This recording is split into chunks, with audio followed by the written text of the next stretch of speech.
से पता नहीं एक अलग ही आभा प्रकट होती है।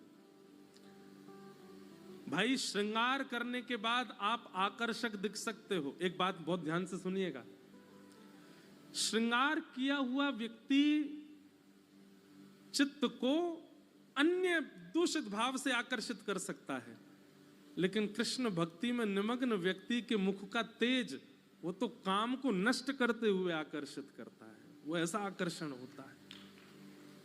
हमारी किशोरी जी का रूप कैसा है, हमारी राधा रानी का रूप कैसा है। वे इतनी सुंदर हैं, इतनी सुंदर हैं, इतनी सुंदर है कि उनकी सुंदरता देख करके स्वयं काम भी मूर्छित हो जाता है। अरे काम तो देखता ही नहीं है, काम की तो सामर्थ्य ही नहीं है। हमारे ठाकुर जी मूर्छित हो जाते हैं किशोरी जी के रूप माधुरी को।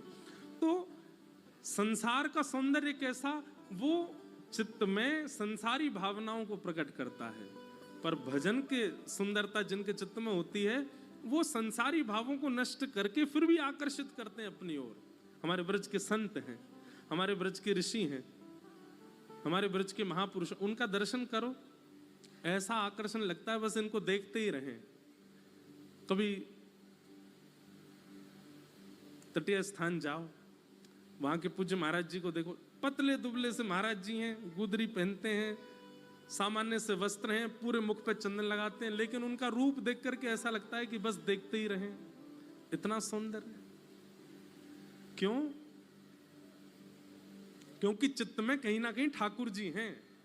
आज नारद जी का रूप ऐसा ही दिख रहा था। शंकर जी मानो देख करके मन में भाव आ रहा था कि मैं पलक ही ना झपकूं, इतने प्यारे लग रहे हैं नारद जी। शंकर जी जाकर बोले, नारद जी आपकी खूबसूरती का राज क्या है आज?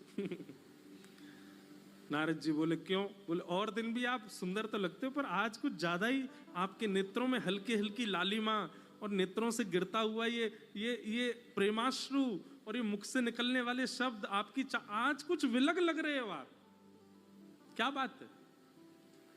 नारद जी रोते हुए बोले, आज ठाकुर जी का महाप्रसाद मिला है, और वो महाप्रसाद जब से पाया तब से मैं ऐसा ही हो रहा हूं। शंकर जी बोले, हमको भी दे दो। तो नारद जी को 2 कण मिले थे, एक तो पा लिया था, एक अभी हाथ में ही था। अब एक का ही इतना आनंद हो गया, दूसरा पा ही नहीं पाए अभी तक। शंकर जी ने कहा, लाओ हमको दो, पवाओ हमको। नारद जी ने तुरंत दिया। जैसे शंकर जी ने पाया तो जैसे नारद जी हो गए थे वैसे शंकर जी भी हो गए। दोनों नाचने लगे, दोनों नृत्य करने लगे, दोनों के नेत्रों से अश्रु गिरने लगे, दोनों भावावेश में चले गए। दोनों को नृत्य करता देख रही थी दूर खड़ी। प्रेमी व्यक्ति के